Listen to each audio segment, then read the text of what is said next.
Interesting topic idea of Bharat वाले students के लिए लेकर आया हूं। तो लंबे समय से यार आप लोग इंतजार कर रहे थे कि आइडिया ऑफ भारत का वीडियो कब आएगा कब आएगा कब आएगा, तो भाई वो दिन आ गया है। तो देख सकते हो आप, ये आपका जो यूनिट 1 है उसका मैं यहाँ पर क्वेश्चन लेके आया हूँ आपके लिए। ये वीडियो दोस्तों कुछ पार्ट्स में हो सकता है, यानी कि आपके लिए धीरे धीरे करके वीडियोस मिलेंगे, लेकिन जो भी मिलेगा भाई बड़ा ज़बरदस्त कंटेंट मिलने वाला है। तो चलिए शुरू करते हैं आज का ये वीडियो। तो आप देख सकते हैं दोस्तों स्क्रीन पर यहाँ पर लिखा हुआ है भारतवर्ष की अवधारणा समझाइए। उसके ऊपर यदि मैं आप थोड़ा सा समझाऊँ तो यहाँ पर लिखा हुआ है भारतवर्ष को समझना, भारत की पर्यायों की शाश्वतता। तो भारतवर्ष की अवधारणा क्या, उसको लेकर मैंने बहुत सारी रिसर्च करके दोस्तों आपके लिए कुछ कंटेंट लेकर आया हूँ, वो आप देख सकते हैं। क्या लिखा हुआ है यहाँ पर, भारतवर्ष की अवधारणा क्या है कि भारत को एक सनातन राष्ट्र माना जाता है क्योंकि यह मानव सभ्यता का पहला राष्ट्र है। मतलब आपके लिए जब भी आप आंसर लिखो तो आपके इस तरह से एक हेडिंग बनाना है। सबसे पहले आपके आंसर में बीचों बीच में बाकायदा ब्लैक पेन से आप बना सकते हो, अंडरलाइन कर सकते हो, और उसके बाद आपको क्या लिखना है, भारत के बारे में बताना है। भाई भारत में सनातन धर्म है और मानव सभ्यता का ये पहला राष्ट्र है। तो श्रीमद् भागवत कथा के पंचम स्कंद, मतलब यहाँ पर जो मैं आपको आंसर बता रहा हूँ उससे मैं रेफरेंस कहाँ का ले रहा हूँ, श्रीमद् भागवत कथा का। तो श्रीमद् भागवत कथा का जो पंचम स्कंद है दोस्तों, उसमें भारत की स्थापना का वर्णन आता है। क्या बताया है उसमें कि भारतीय दर्शन के अनुसार सृष्टि की उत्पत्ति के पश्चात, मतलब जो सृष्टि की उत्पत्ति हुई, जो पृथ्वी का जन्म हुआ, उसके पश्चात जो ब्रह्मा हैं उनके मानस पुत्र थे मनु। ब्रह्मा के मानस पुत्र का नाम था मनु। इनको ब्रह्मा जी ने पूरी सृष्टि को संभालने की जिम्मेदारी सौंपी कि भाई तुम्हारे ही जो बच्चे होंगे, उनके बच्चे और फिर उनके बच्चे और ना जाने कितने सारे बच्चे जो हैं आज हो गए हैं। तो दोस्तों यही सब क्या है, मनु की संतान हैं। तो मनु के बारे में थोड़ा सा आपको बता देते हैं। मनु के 2 बेटे थे, एक था प्रियव्रत और एक थे उत्तानपाद। तो एक तो दोस्तों आपके लिए वीडियो बना रहा है प्रियव्रत, अरे भाई मैं वो नहीं हूँ, मेरा बस नाम कोइंसिडेंस है, प्रियव्रत है, लेकिन मैं वो मनु वाला पुत्र नहीं हूँ। तो प्रियव्रत थे और एक थे उत्तानपाद। उत्तानपाद के बारे में फिर बताया हुआ है कि ये भक्त ध्रुव के पिता थे। जो ध्रुव बहुत फेमस भक्त माने जाते हैं भगवान विष्णु के, उनके ये पिता थे। अब प्रियव्रत का बताया हुआ है कि प्रियव्रत के 10 पुत्र थे। बाप रे, अगर मेरे इतने होते भाई तो मैं तो समझ रहे हो आप निपट ही जाता। तो 10 पुत्र थे, लेकिन उनमें से 3 पुत्र बाल्यकाल से ही विरक्त थे। अतः प्रियव्रत ने पृथ्वी को 7 भागों में बांटकर एक एक भाग प्रत्येक पुत्र को सौंप दिया, मतलब 7 पुत्रों को 7 हिस्से सौंप दिए। इनमें से एक थे अग्निन्द्र। तो प्रियव्रत के एक बेटे का नाम क्या था, अग्निन्द्र, जिन्हें जम्बूद्वीप का शासन सौंपा गया। अग्निन्द्र में वास्तव में अपने 9 पुत्रों का जम्बूद्वीप के विभिन्न 9 स्थानों का शासन दायित्व सौंपा। तो इनके भी जो बेटे हुए, इनके भी 9 बेटे थे और इन्होंने क्या किया, जम्बूद्वीप के 9 स्थानों का शासन सौंप दिया अपने बेटे को। इन 9 पुत्रों में से सबसे बड़े थे नाभि। नाभि को हिमवर्ष का भूभाग मिला। इन्होंने हिमवर्ष के नाम अजनाथ से जोड़कर उसका नाम अजनावर्ष कर दिया, और यह हिमवर्ष या अजनावर्ष ही प्राचीन भारत देश है। तो देखिए आपको नया नाम मिला यहाँ पर, भारतवर्ष का नाम अजनावर्ष, जो किसने रखा हुआ था, जो अग्निन्द्र हैं उनके 9 बेटों में से किसी एक ने रखा था। आगे बढ़ते हैं दोस्तों। लिखा हुआ है आपके लिए कुछ और चीज़ें मैंने यहाँ पे बताई हुई हैं कि राजा नाभि के पुत्र थे ऋषभ। तो जो राजा नाभि हैं इनके पुत्र थे ऋषभ। ऋषभदेव के 100 पुत्रों में से भरत सबसे ज्येष्ठ, मतलब बड़े और सबसे गुणवान थे। ये स्टोरी जो है आपकी यूजुअली चलती है भारत को लेकर, ऋषभदेव वाली कहानी, तो वो भी मैंने यहाँ पे जोड़ी हुई है। तो ऋषभदेव ने वानप्रस्थ आश्रम ग्रहण करने पर अपने पुत्र भरत को सारा राजपाट सौंप दिया था। पहले भारतवर्ष का नाम ऋषभदेव के पिता नाभिराज के नाम पर अजनावर्ष प्रसिद्ध था। तो क्या है, ऋषभदेव के पिता नाभिराज जो है उनके नाम पर अजनावर्ष भारत देश प्रसिद्ध था।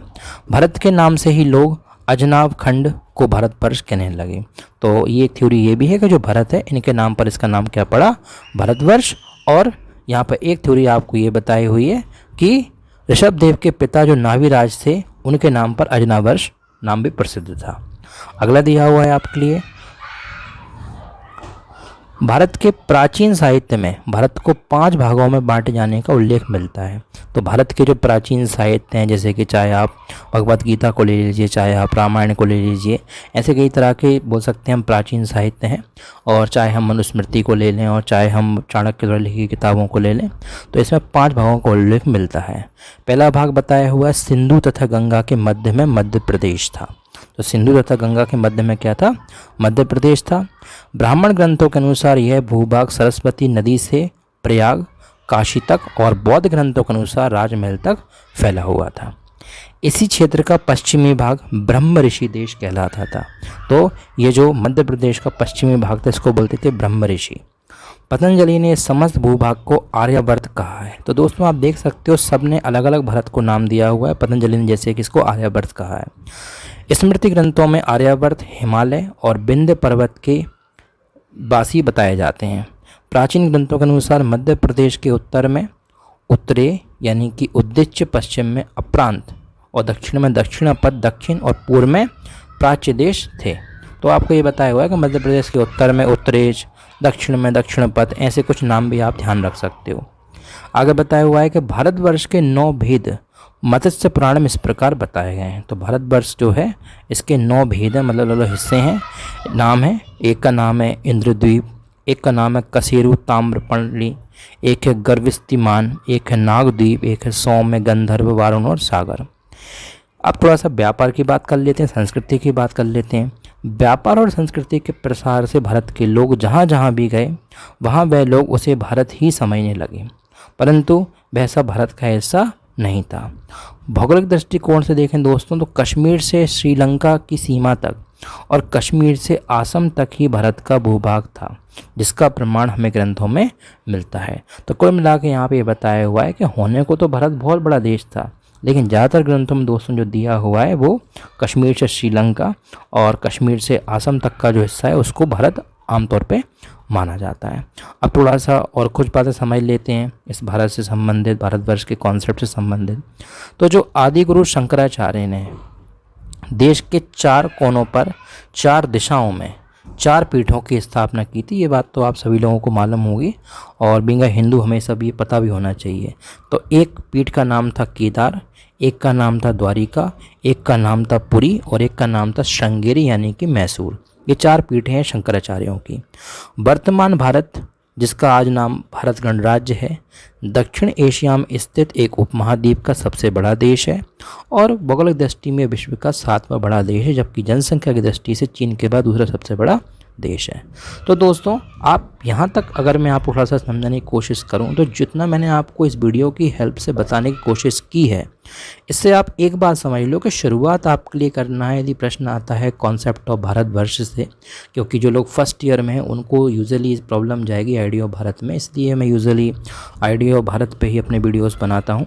तो दोस्तों भारतवर्ष के कॉन्सेप्ट में आपको बस ये ध्यान रखना है कि शुरू में आपको ये जो मैंने फर्स्ट पैराग्राफ यहाँ पे दिया हुआ है, इस पैराग्राफ को आपको अच्छे से समझना है। दोस्तों ये मैटर नहीं करता कि आप एज इट इज़ लाइन लिखो, आप अपने हिसाब से भी चीज़ों को तोड़ मरोड़ के चेंज करके लिख सकते हो। लेकिन अगर आप ये कुछ इंपॉर्टेंट नाम लिखेंगे जैसे अजना वर्ष वगैरह और ये 2-3 चीज़ें आप याद कर लेते हैं जैसे प्रिय, वृत्त, उत्तानपाद, तो डेफिनेटली दोस्तों आपको बहुत अच्छे मार्क्स मिलेंगे। उसके बाद ये जो कहानी दी हुई है जैसे कि भारत को 5 भागों में बांटा गया है, तो आप एक पैराग्राफ कर सकते हो। ये ऋषभ वाला पैराग्राफ थोड़ा सा आप पढ़ सकते हो और फिर पतंजलि ने क्या कहा तो ये ज़्यादा इंपॉर्टेंट नहीं है, इसको आप छोड़ सकते हो।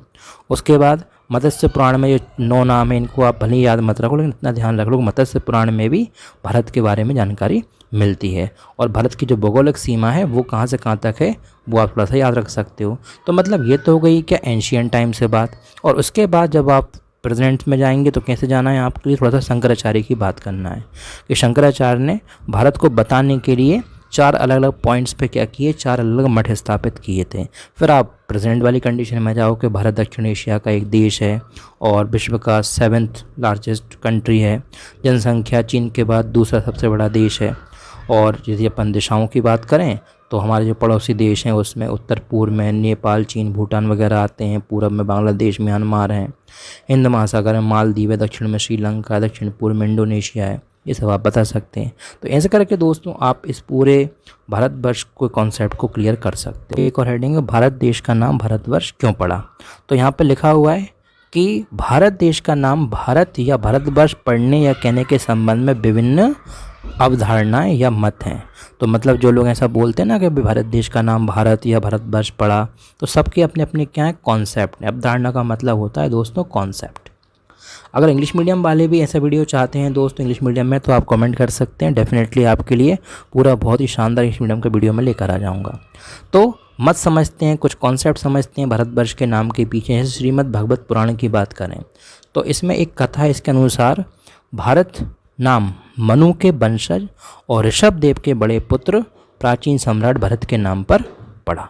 ये मैं आपको ऊपर ही बता चुका हूँ, लेकिन ये सबसे ज़्यादा ऑथेंटिक कॉन्सेप्ट चलता है भारतवर्ष के नाम के पीछे। कुछ लोगों ने ये भी कहा है कि दुष्यंत के जो पुत्र थे उनका नाम था भरत। आपने सुना ही होगा दुष्यंत और शकुंतला की लव स्टोरी जो कालिदास ने लिखी हुई है। तो उनके बेटे का नाम भी क्या था, भरत था। उनके नाम पे भी इस देश का नाम भारत रखा गया। एक ये कॉन्सेप्ट भी चलता है। तीसरा कॉन्सेप्ट है दोस्तों कि कुछ मतों के अनुसार महाभारत से इस देश को भारत कहा जाने लगा। मतलब जब महाभारत युगीन होगा यानी कि द्वापर युग होगा तब से इसको भारत कहा जाने लगा। आगे आपको बताया भी है कि ज़्यादातर विद्वान के अनुसार इस देश का नाम ऋषभदेव के प्रतापी पुत्र सम्राट भरत के नाम पर ही भारत देश मिलता है। तो दोस्तों आई होप आपके लिए ये छोटा सा मेरा जो वीडियो है अच्छा लगा होगा और आपको फर्स्ट क्वेश्चन जो कि आपके कॉन्सेप्ट ऑफ भारतवर्ष या भारतवर्ष की अवधारणा से रिलेटेड है समझ में आया होगा। मिलता हूँ सेकंड क्वेश्चन के साथ नेक्स्ट वीडियो में। तो भाई नए हो तो सब्सक्राइब कर लो, बहुत सारी कंटेंट आपको मिलता रहेगा। और प्लेलिस्ट में आप जा सकते हो तो आपको इंग्लिश मीडियम और हिंदी मीडियम दोनों की सेपरेट प्लेलिस्ट मिल जाएगी आपको आइडिया ऑफ भारत की। आई होप सब कुछ समझ में आया होगा। मिलता हूँ नेक्स्ट वीडियो में। जय हिंद, जय भारत।